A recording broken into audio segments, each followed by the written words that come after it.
Се комплетираше тимот на Катица Јанева. Советот на јавни обвинители избра уште 5 помошници за специјалното обвинителство.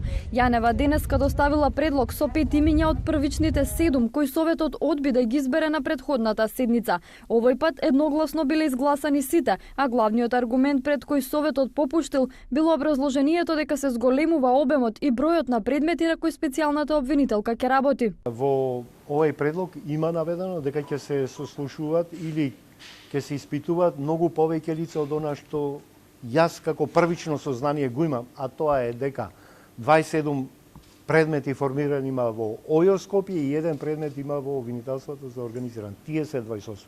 Меѓутоа наведува дека веќе заведува нови предмети и доаѓаат постојано пошта и така натаму и преоптеретени се и тоа е причината. Од списокот отпаднале обвинителите Дарко Јакимовски и Снежана Бундалевска, двајцата од Скопското обвинителство. За дел од обвинителите пак за кој имаш информација дека веќе работеле на случаи поврзани со прислушувањето, а Невски вели дека ќе се води сметка да не дојде до судирни интереси. За Лиле Стефанова некој праша така?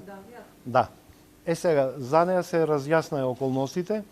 Таја всушност не работела во предметот Пуч, го работел јавниот обвинител Златко Биковски, меѓутоа таја само била присуствувала во Основен суд Скопје 1 Скопје на рочиште, едноставно управила друштво, значи не работела и то ми го потврди и јавниот обвинител Златко Биковски, а исто и таја ми. Советот на јавни обвинители претходно го преполови тимот на Јанева. Од 14 кои таа ги побара доби само 7, што беше причина за застој во преговорите меѓу партиите и метана критика од меѓународната заедница дека се крши договорот од Пржино.